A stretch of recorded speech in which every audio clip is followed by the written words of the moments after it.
Did you know that in 2025, thousands of highly skilled professionals in the UK are being silently blocked from top jobs just because they hold two passports? It sounds unbelievable. But dual citizens are now facing hidden restrictions across major sectors like government, finance, law enforcement, and even healthcare. From being denied security clearance to being flagged in background checks, these limitations aren't talked about openly, but they're affecting real careers and real lives. What jobs are now off limits? Why are these quiet bans growing? And could your second nationality be secretly working against you? Stay tuned, because what you're about to hear may shock you, especially if you or someone you know holds more than one citizenship. Number 1. Government security clearance barriers. One of the most significant challenges facing dual citizens in the UK job market in 2025 is the restriction surrounding government security clearance. Individuals who hold more than one nationality are often excluded from roles that require access to classified information or sensitive national infrastructure. These restrictions are especially prevalent in sectors like defence, intelligence, and cybersecurity. Jobs within the Ministry of Defence, MOD, MI5, MI6, and GCHQ often mandate that applicants be British citizens only. Even if someone was born and raised in the UK, holding an additional nationality, whether by birth or naturalisation, can automatically disqualify them from consideration. These exclusions stem from concerns about foreign influence, conflicting allegiances, or potential coercion risks. The UK security vetting, UKSV system, uses stringent criteria when assessing individuals for developed vetting, DV, or security check, SC levels. Dual nationality is considered a potential security risk, especially when the second country is viewed as strategically sensitive or has strained relations with the UK. This often means longer vetting timelines, additional interviews, or outright denials, even for highly qualified candidates. Recent updates to national policy have expanded these vetting rules to include contractors, consultants, and even temporary staff. Employers are now more cautious when hiring for roles tied to national defence or public safety. This shift has led many private firms working with the government to adopt similar citizenship-based restrictions, limiting opportunities for dual citizens across a wider range of industries. These barriers can feel especially frustrating for those who are loyal to the UK, but held back simply due to their dual status. It reflects a growing trend in prioritising national security over inclusivity, a trade-off that continues to evolve with the global political climate. Number 2. Limitations in civil service jobs. The UK civil service remains a cornerstone of public administration, yet it imposes strict citizenship requirements for many of its roles. While some positions are open to Commonwealth or EEA nationals, a significant number are restricted to individuals who hold British citizenship exclusively. For dual citizens, this creates an immediate barrier, even if they were born in the UK or have spent their entire lives here. Departments such as the Home Office, Ministry of Defence, and the Foreign, Commonwealth and Development Office are among those most affected by this rule. The reasoning behind these limitations is rooted in the nature of the work performed within these departments. Roles that involve policy advising, sensitive communications, or international negotiations require a high level of trust and confidentiality. Dual citizenship raises concerns about external influences, especially when the second nationality is linked to a country with complex geopolitical relationships. As a result, many applicants find themselves screened out early, even if their experience and qualifications align perfectly with the role. This policy extends beyond direct government employment. Many public sector contracts, consultancy opportunities, and secondments within civil service frameworks also follow these same rules.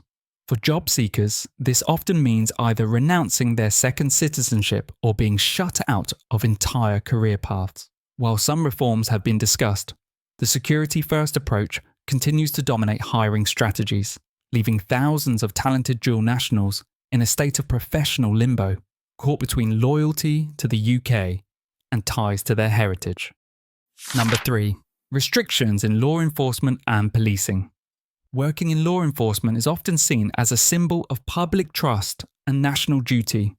But for dual citizens, gaining access to these roles has become increasingly difficult.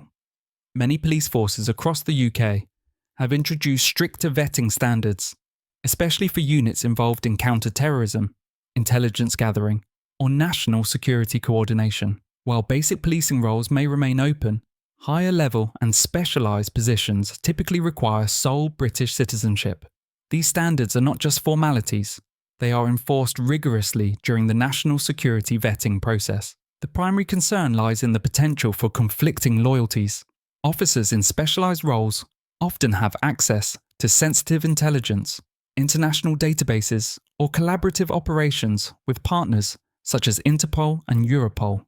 A second nationality, particularly from countries considered high risk, may raise red flags during background checks. Even if the individual has never lived outside the UK, the mere presence of a second passport can lead to extended vetting timelines, more intrusive investigations, or even automatic disqualification.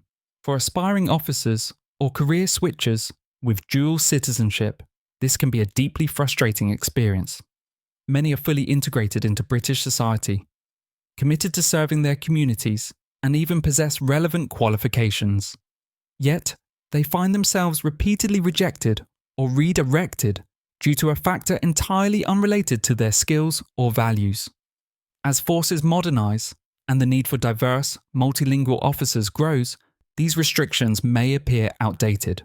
Still, the risk-averse culture within national policing continues to favour security, clearance over inclusivity, leaving a significant segment of talented individuals sidelined from critical public safety roles.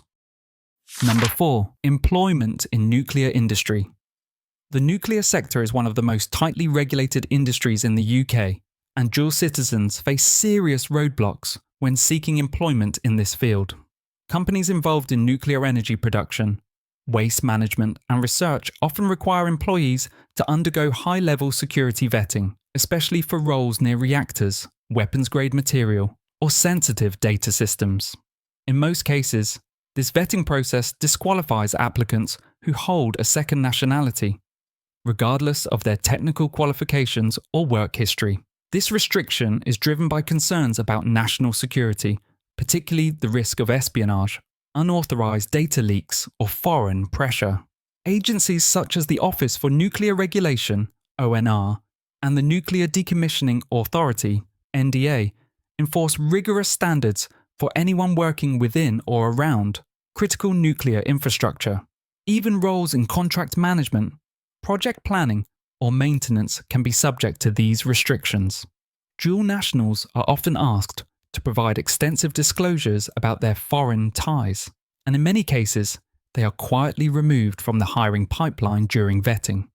For engineers, scientists, or technicians with dual citizenship, the message is often clear: renounce your second nationality or look elsewhere. This is especially disheartening given the UK's growing need for skilled professionals in nuclear expansion projects, including small modular reactors and decarbonisation initiatives. Despite the demand, the exclusion of dual nationals persists as a standard industry practice. It reflects a sector that, while forward-looking in technology, remains rigidly cautious in its approach to security, a stance that leaves many capable workers on the outside looking in. Number 5. Dual citizens flagged in background checks. For many jobs in the UK, especially those involving sensitive data, financial systems, or regulated industries, passing a background check is a standard part of the hiring process. However, for dual citizens, this process is often far more complicated and intrusive. The presence of a second nationality triggers additional layers of scrutiny. Even in sectors where national security isn't the primary concern, employers may view multiple citizenships as a sign of potential foreign entanglements or legal ambiguities that could compromise trust. One of the biggest challenges for dual citizens during these checks is the demand for full disclosure of overseas connections. This includes providing details on family members abroad, foreign property, bank accounts, or travel history.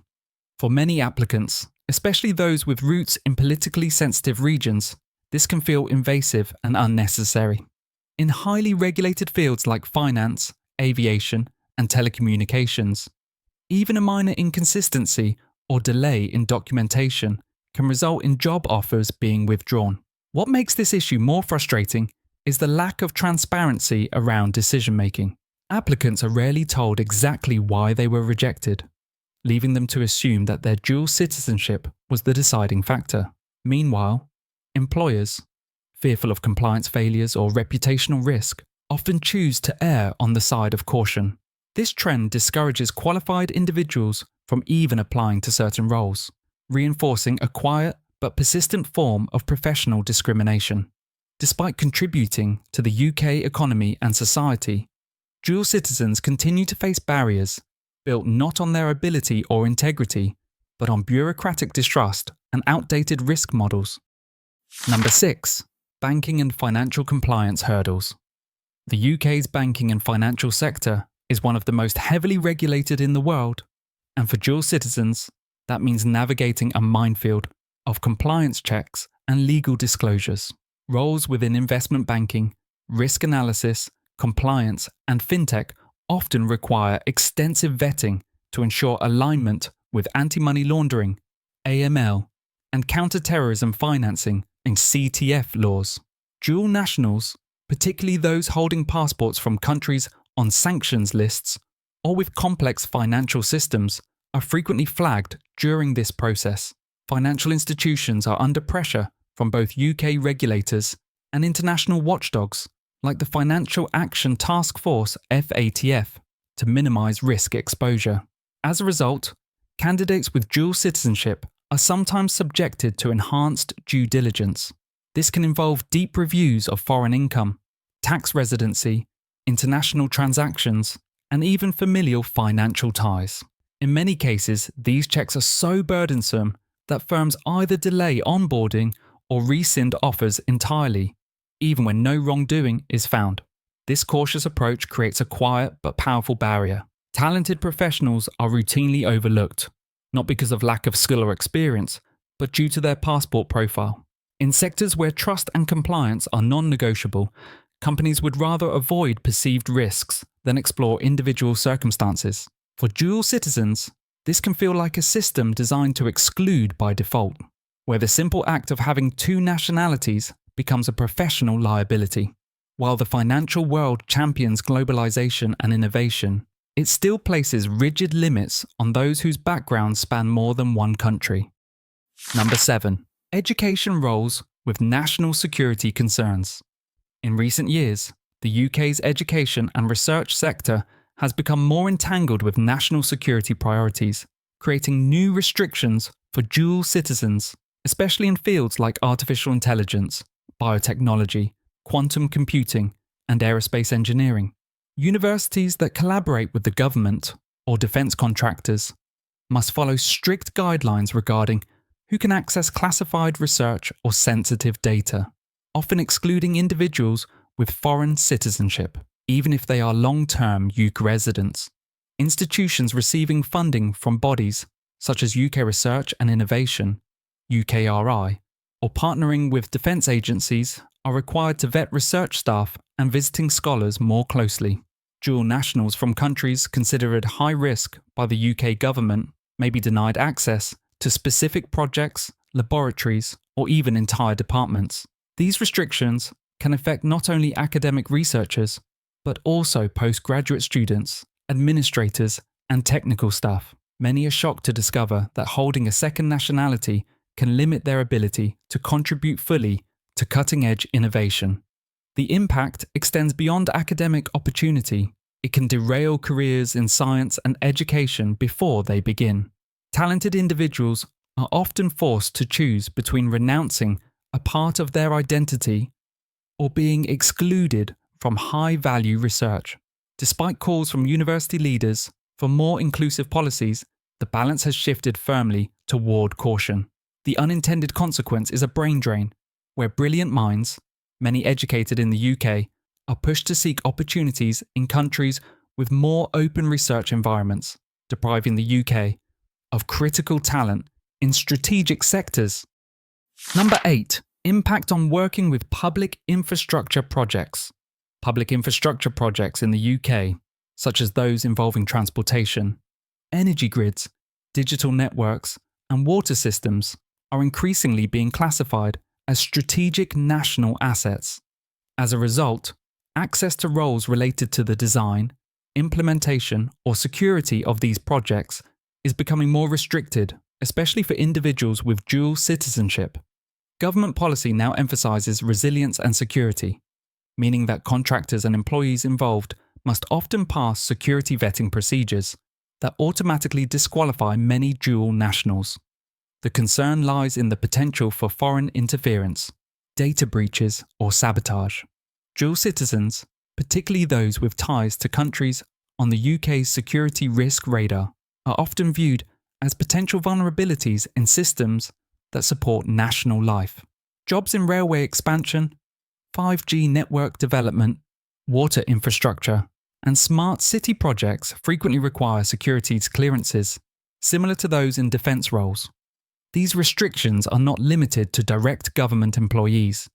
They also apply to private firms contracted to work on such projects, effectively widening the exclusion zone for dual citizens.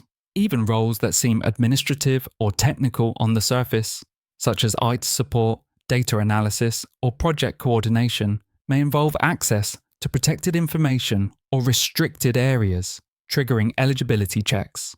Dual nationals applying for these jobs often experience delays, rejections, or silent withdrawals after vetting stages. This growing caution reflects a government-wide shift towards securitizing infrastructure, but it also sidelines many professionals who could contribute valuable skills. As these policies expand, the pool of eligible workers shrinks, raising questions about how the UK can balance security with workforce diversity in sectors critical to its future development. Number 9. Limitations in certain health sector roles. The UK's healthcare system, particularly the NHS, is one of the largest employers in the country, offering a wide range of roles beyond frontline medicine. However, for dual citizens, some of these roles, especially those tied to national preparedness, digital health infrastructure, or data system security, come with hidden restrictions. Positions that involve access to sensitive patient records, emergency planning, or crisis response coordination may require security clearance that is not granted to individuals holding more than one nationality. Departments working with the UK Health Security Agency, UKHSA, or the Department of Health and Social Care, DHSC, often handle sensitive tasks such as pandemic preparedness, biodefense strategy, or international health collaborations. In these areas, dual nationality is sometimes seen as a potential conflict of interest, particularly when the second nationality links to countries under sanctions, data sharing restrictions, or geopolitical tensions. This has led to qualified candidates being quietly screened out or redirected to less sensitive roles despite their experience. The frustration of many professionals is twofold. The healthcare system constantly promotes the need for a diverse, global workforce, yet places subtle but firm restrictions on those who reflect that diversity. For specialists in public health, IT security, or emergency logistics, the presence of a second passport can mean the difference between career advancement and a stalled application. These limitations are rarely advertised, leaving many to discover them only after lengthy application processes. While designed to protect national health infrastructure, the policy increasingly sidelines dedicated experts who could strengthen the very systems they're now blocked from serving. Number 10. Freelance and contractor blacklists. The rise of freelancing and independent contracting has opened new career paths across the UK, especially in fields like technology, engineering, design, and consulting. However, for dual citizens, this flexibility often comes with unexpected restrictions. Many government agencies and large corporations maintain internal blacklists or apply citizenship filters when selecting external vendors, consultants, or freelance professionals. These filters are rarely made public, but their impact is significant, automatically excluding individuals with dual nationality from bidding on or being awarded certain contracts. The logic behind these exclusions mirrors that of traditional employment vetting. If a freelance role involves access to confidential data, critical infrastructure, or government systems, the contracting body may enforce nationality-based security protocols.